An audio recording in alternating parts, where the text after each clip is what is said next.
Good morning. We're having a look at the cash payments journal. I didn't write the company name. It's just for August 2024. We have 5 transactions. Remember, when we have a payments journal, it means that the money goes out of the company, so money leaves our bank account.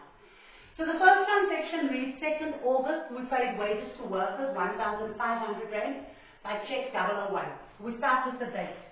The date is 02, right? Already for the month of August. The document number is 001 because they say check number 001. Details is wages, right? And then it's 1,500 rand in the bank. Please make sure that you write the numbers properly with the correct spacing. And then under sundry details, we're going to have the wages again. And in the sundry amount column, we're going to have 1,500 rand. The reason why we write it in sundry is because there isn't a column made available specifically for wages. If there was, we would have written it in the wages column. The second one says on the 1st of August we paid rent to the landlord 2,000 rand with check 002. So now we write 05 August is the month, and then we paid rent, but check number 002 and rent expense or just rent would be fine because it's a payments journal. We know that it's money that's going up. The rent that was paid was 2,000 rand. So 2,000 rand leaves the bank. Right. There is a column for rent, so we just write the 2,000 rand there. We will not be writing this in the sundry account because there is a column available for rent. The third transaction says on the 8th we bought stationery for 850 when we paid with check 003. We start with the date, which is the 8th.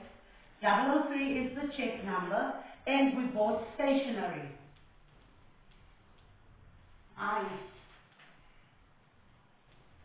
Right, so we bought stationery for 850 rand. There's our 850. There isn't a column for stationery, so we will ignore that. Then we take that and put it under the sundry details. And 850 is what we paid. Then we move on to transaction number 4 where we paid electricity 920 rand. 004 is the check number. So on the 12th,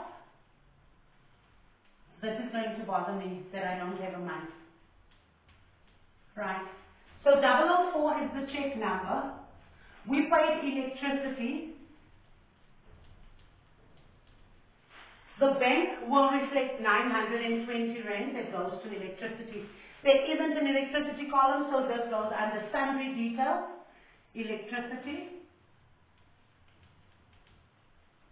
And then the 920 rand goes to the sundry amount. Our final transaction shows or reads on the 15th, we donated 300 rand to charity. We issued check 005. So 1508, right? Check 005. Here we will have donations. Again, it's an expense. This is a payments journal.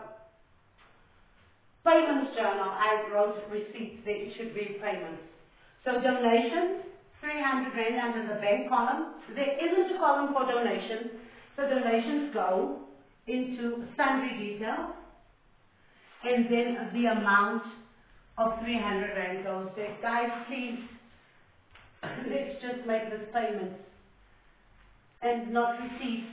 So it's a cash payments journal. Right. Now we close off.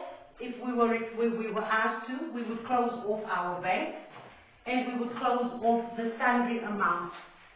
So all of those zeros is a 0. 5 plus 2 is 7. 5 and 9 is 14. 14 plus 3 is 17. And 25 is there. Carry the 2, 2 and 1 is 3. So the sundry amount, or the sundry amount column is 3,570. And then we go to rent, which came to 2,000 rand. And now we're just adding the bank. So those are zeros. 5 and 2 is 7. 5 and, okay, 8 and 5 plus 3 is 8. 8 and 8 is 16. 16 plus 9 gives us 25. We write the 5, carry over the 2. 2 plus 2 is 4 plus 1 is 5. So our bank column is 5,570. The rent column is 200 rand. And then our sundry amount column is 3,570. What should be happening is when we add these two columns, it should give us the total of the column in the bank. If there is a discrepancy, then it means we did an inaccurate calculation. Please remember this is for payment, not receipts. My apologies for the error there at the top.